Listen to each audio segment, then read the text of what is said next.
आजकल की इस भागदौड़ भरी जिंदगी में कभी कभी ऐसा लगता है ना कि हम अपने जड़ों से, अपनी पुरानी परंपराओं से कितना दूर हो गए हैं। कई बार तो ये प्रतीक और परंपराएं सिर्फ पुराने रीति रिवाज लगते हैं जिनका आज की दुनिया से कोई लेना देना नहीं। पर क्या हो अगर मैं कहूं कि इन प्रतीकों के पीछे एक गहरा विज्ञान और दर्शन छिपा है। चलिए आज इसी की पड़ताल करते हैं। ये एक बहुत बड़ा सवाल है ना, कि आज की पीढ़ी के लिए आध्यात्मिकता या धर्म अक्सर सिर्फ कुछ कर्मकांड बनकर क्यों रह गए हैं।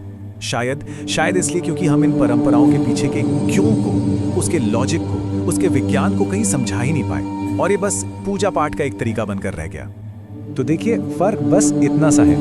एक तरफ है कर्मकांड, मतलब बिना सवाल किए बस किसी चीज को आंख बंद करके मान लेना, और दूसरी तरफ है विज्ञान और दर्शन, जो कहता है कि सवाल पूछो, तर्क करो और चीजों की गहराई में जाकर उन्हें समझो। तो आज हम यही करने वाले हैं। कर्मकांड की सतह से हटकर इन प्रतीकों के पीछे छिपे विज्ञान को समझने की कोशिश करेंगे।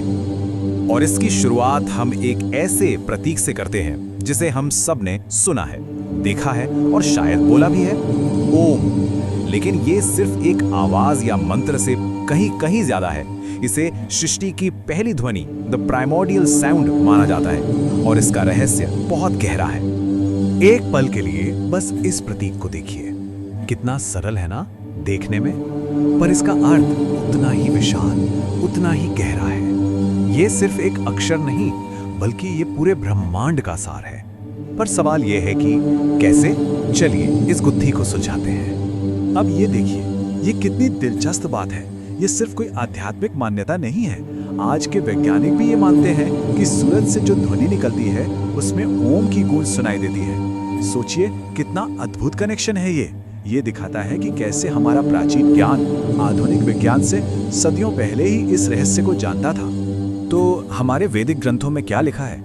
उनके अनुसार ओम को प्रणव भी कहते हैं। प्रणव मतलब सृष्टि की आदि ध्वनि। माना यह जाता है कि जब ब्रह्मांड बना, जब बिग बैंग हुआ, तो सबसे पहली जो आवाज गूंजी वो यही थी। और इसी एक ध्वनि से सारे तत्व, सारी ऊर्जा और सारी चेतना का जन्म हुआ। लेकिन कहानी यहीं खत्म नहीं होती। ओम का संबंध सिर्फ बाहरी ब्रह्मांड से नहीं, बल्कि हमारे अंदर के ब्रह्मांड से, हमारी अपनी चेतना से भी है। इसके अंदर जो 3 ध्वनियां छुपी हैं, वो हमें अपने ही अस्तित्व के अलग अलग लेवल से जोड़ती हैं। ओम असल में 3 अक्षरों से बना है, अ, उ और म। अ की ध्वनि हमारी जागृत अवस्था को दिखाती है, जब हम अभी जागे हुए हैं, सचेत हैं। उ की ध्वनि है स्वप्न की अवस्था, यानी हमारा सबकॉन्शियस मन। और म है सुषुप्ति, मतलब गहरी नींद की अवस्था, जब हम अवचेतन में होते हैं। ये तीनों मिलकर हमारी चेतना के पूरे स्पेक्ट्रम को दिखाते हैं। अच्छा, चलिए अब एक और शब्द को समझते हैं जिसे अक्सर गलत ही समझा जाता है, स्वाहा। हम सब ने यज्ञ और मंत्रों के आखिर में इसे बोलते हुए सुना है, पर क्या हम इसका असली मतलब जानते हैं? स्वाहा का असली मतलब है जो कहा गया है वो अब अर्पित है। ये एक तरह की घोषणा है कि हमने जो मंत्र बोला है उसका सच, उसका ज्ञान अब हमारे शरीर, मन और आत्मा का हिस्सा बन जाए। ये सिर्फ एक शब्द नहीं, बल्कि एक वाइब्रेशन है जो उस ज्ञान पर मोहर लगा देती है, उसे हमारे अंदर समा देती है। और यहीं पर एक बहुत बड़ा कंफ्यूजन दूर होता है। एक आम कहानी है कि स्वाहा अग्निदेव की पत्नी का नाम है। ये एक मिथ्या है, एक कहानी है जो शायद इसे याद रखने के लिए बनाई गई। इसका असली सत्य, इसका असली मतलब कहीं ज्यादा गहरा है। ये एक मंत्र के अर्थ को अपने अंदर उतारने की प्रक्रिया है। तो अब हम वापस वहीं आते हैं जहां से हमने शुरू किया था।